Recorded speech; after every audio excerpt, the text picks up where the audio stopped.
Read it again, Manny. Again? I've read it 6 times. Just one more time. Please? Okay. Emma, you saved my heart and my project. If we protect the wildlife refuge, I owe it all to you. Love you, Jordan. Love you. Love you. Let me see his picture again. He gets cuter each time I see his face. Is that possible? Hey, Manny, don't wreck that. I want Caitlin to autograph it.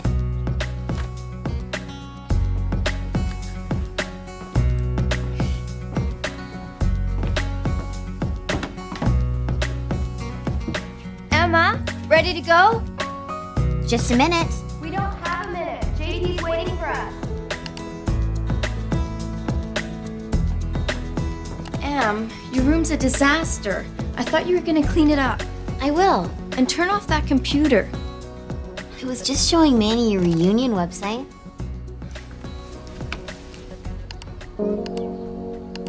I always knew she'd make it big.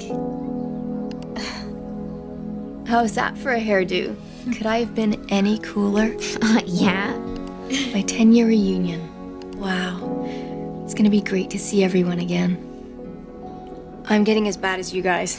Come on, let's go. That's some pretty cool stuff you collected for the reunion. Thanks. Emma, now.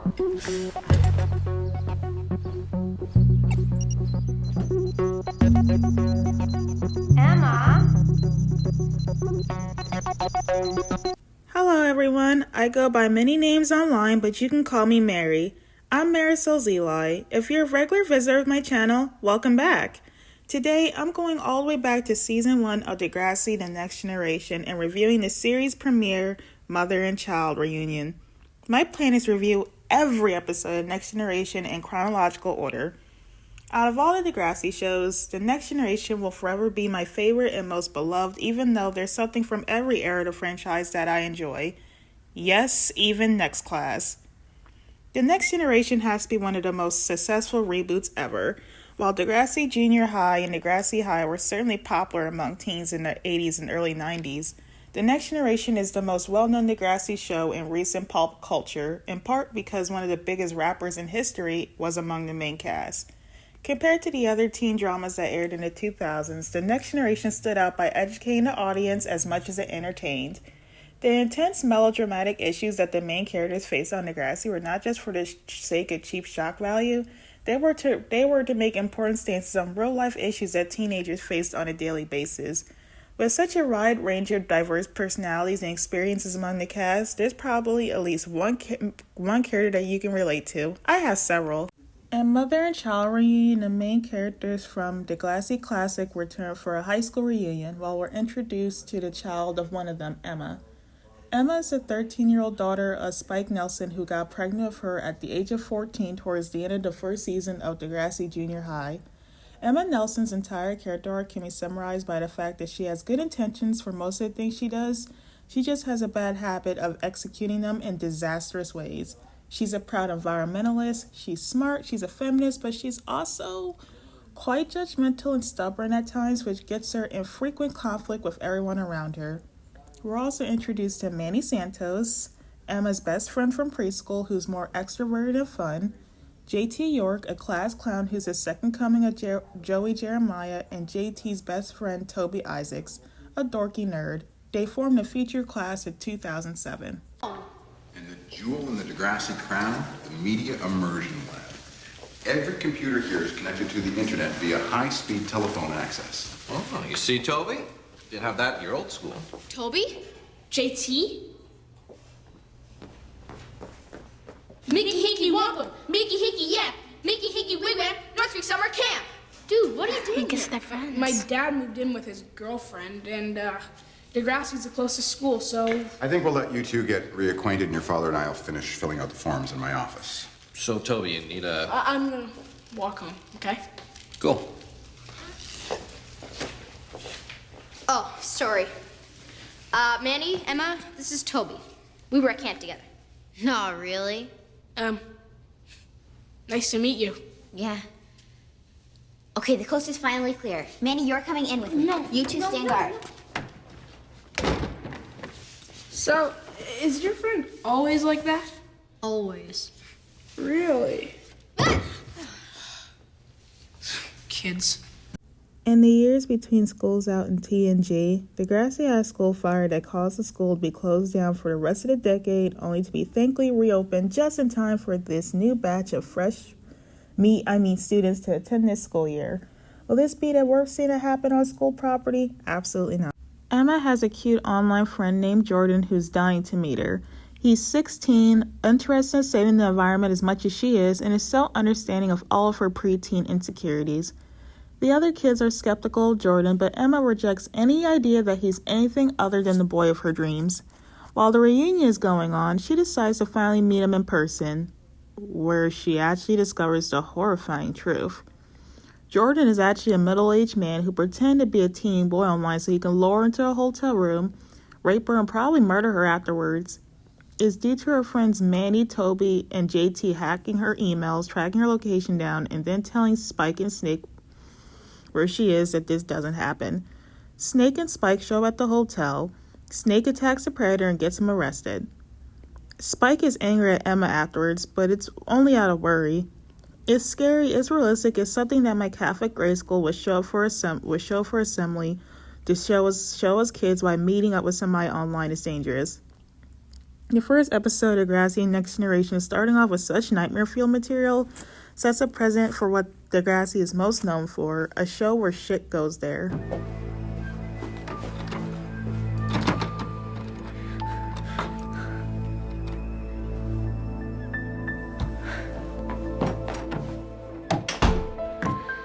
What's going on? You're Jordan, aren't you? I don't get it. See, look here. You and Emma rent Chicken Run. The next day she mentions it in an email to you. So? Jordan's next email? He likes Chicken Run too. Big deal. Coincidence, right? But the next day, Emma emails you some garbage about how great fresh air is. Jordo's next email? I love hiking. Being out in the fresh air makes me feel so free. Emma writes to you or to anyone? He echoes it back to her. The guy's not looking into her soul, he's reading her email.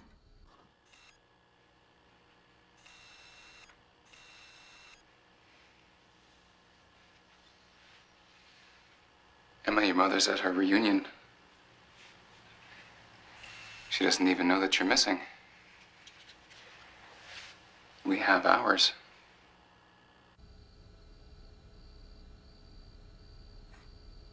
There. His last message. He's at the Bartley Valley, room 1409.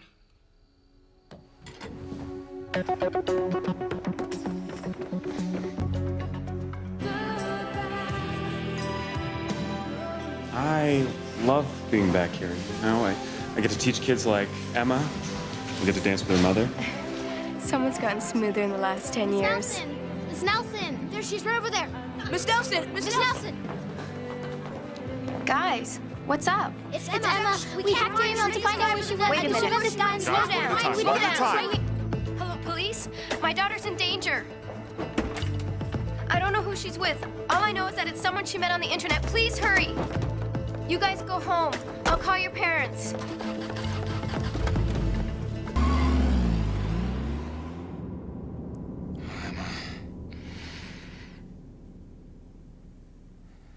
You smell so sweet.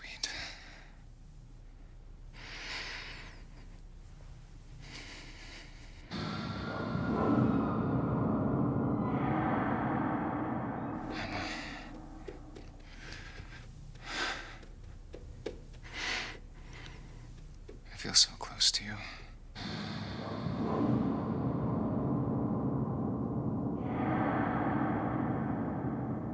I've been dreaming about this over and over and over again. Waiting. Emma! Mom! Are you in there? Open the door! Emma! Emma! No! Open the door now! Open the door! Open the door. Okay? Are you in there? Are you okay?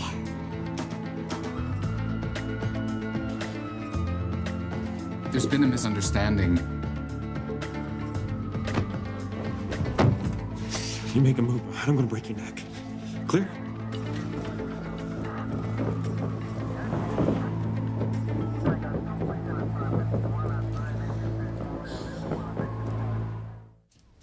When will we get it back? You'll get it back after the trial.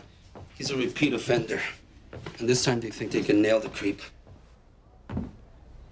But we need this as evidence. So he's going to jail? Oh, yeah. And when this comes back, keep it downstairs. Keep the cyberstalkers out of her room.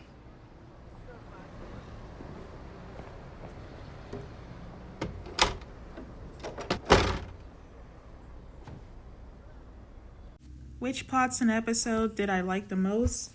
I honestly really love both. Emma's plot was of course well done, but as someone who did watch the older Degrassi shows, it made me sentimental seeing the scenes of all these characters at the reunion. Snake, Spike, Joey, Caitlin, and Lucy all grew up and are thriving in adulthood after the mess in schools out in different ways, although this episode makes it clear that the drama with Joey and Caitlin's relationship is not over. Caitlin was engaged to some douchebag that didn't even want to marry her. He freaking made her buy her own damn engagement ring. And Joey is a widower and single father. When they interact in this two-parter, it's obvious that they're not over each other, even though it's been years since they last spoke. I'm not a Caitlin shipper, but I did get some feels from their scenes here. Bring back any memories? You know what? I'm relieved. As bizarre as that may sound. It doesn't sound that strange. I mean, here I am, practically turning 30, right? And never had a relationship last longer than a few months, and then, because I'm always working, I meet Keith, and he's not always such an ass. Could have fooled me. And then, you know, when it does last longer than a few months, I'm thinking, well, You ask him to marry you. I thought it could work. He's so not the one. I mean, it's so obvious. I gave Emma relationship advice last night. Such a fraud. No, Caitlin, you're not a fraud. You're one of the most trusting, caring people I know. You could never be a fraud. Joey, with Julia? How did you know that it was right?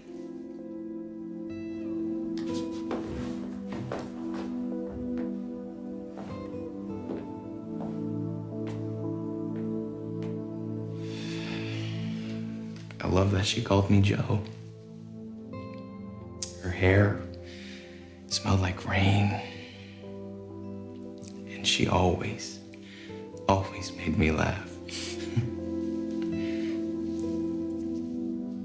I'm sorry. No, don't be. I'm not. I was lucky. Yeah, you were. Aside from them, Snake and Spike have some cute scenes that foreshadow what's to come for them in Season 2. In Degrassi High, Spike crushed on Snake, and while he did return a crush, he also was attracted to Michelle, who he took to the dance. Years later, though, they get another shot at being a couple, especially after Snake goes out of his way to help her save Emma from Jordan. The Papa Wolf genes in him are already activated. Favorite scenes? There's plenty. Emma and Manny looking at old pictures of the Degrassi Junior High cast while they help Snake set up the alumni event. Snake, Spike, Joey, Lucy, and Caitlin interacting with each other or reminiscing on old times. Any scene together with JT and Toby. The scenes at the reunion where we see the other Degrassi Junior High characters make a cameo. Toby being the real MVP and using his genius hacker skills to track down Emma and Jordan even though the girls didn't care for him much at the time. And Snake and Spike rescuing Emma from Jordan. The ending scene where Emma and Spike argue and Emma breaks down at the end is also great from a sad standpoint. You really feel Spike's fear and why she lashed out at Emma, as any parent would in such a scary situation. But you can also see how someone as young and innocent as Emma could fall into such a dangerous trap. There comes a point in everyone's childhood where they feel like their parents don't understand what they're going through and seek out friendships with people that they feel are cooler even though they're bad for them.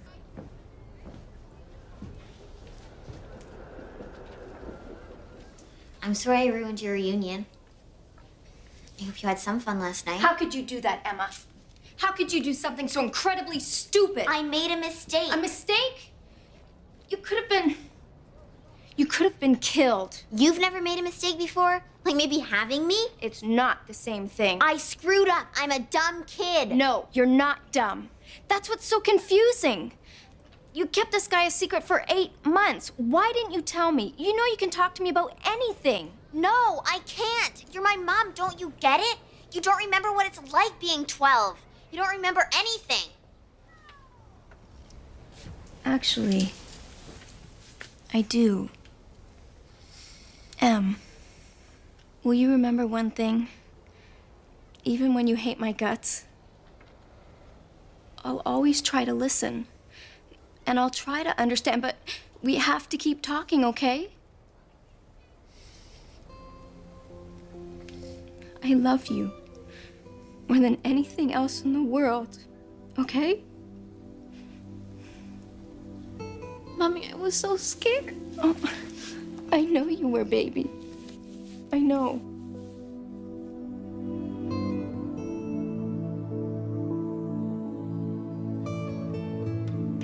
However, there's a deleted scene in this two-parter that gets more emotion out of me than all the other ones, and it's where Wheels shows up to the alumni event just to apologize to Lucy, who does forgive him and expresses pity for his plight.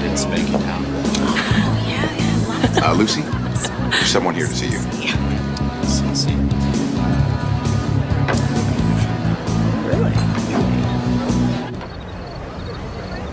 What are you doing here?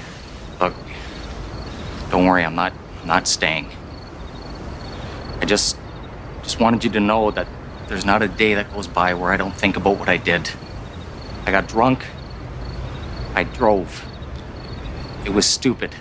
I'm still paying for it. And I'm really, really sorry. That's it. I guess that's all.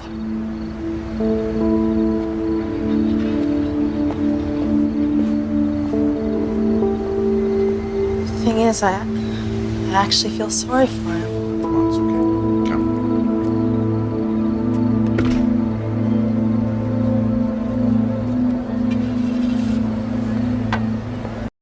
The only other time Wheels shows up in Next Generation is in Season 3, where Joey reunites him and Snake.